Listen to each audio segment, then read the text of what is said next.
Hey teachers, one of the best classroom management tools in PE is a clear whistle system. Here's exactly how I teach and use my updated whistle system with K through 8th graders.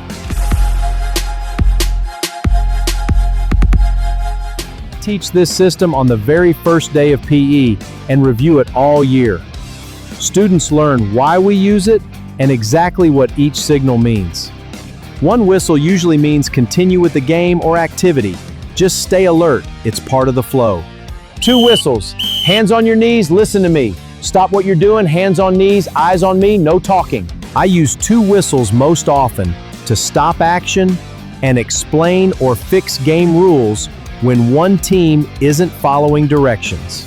3 whistles, have a seat on the floor. Have a seat on the floor. Stop immediately and sit right where you are. 3 whistles are perfect when an administrator, teacher, or adult enters and I need to pause quickly to talk with them. 4 whistles, clear the floor, say no more and clear the floor.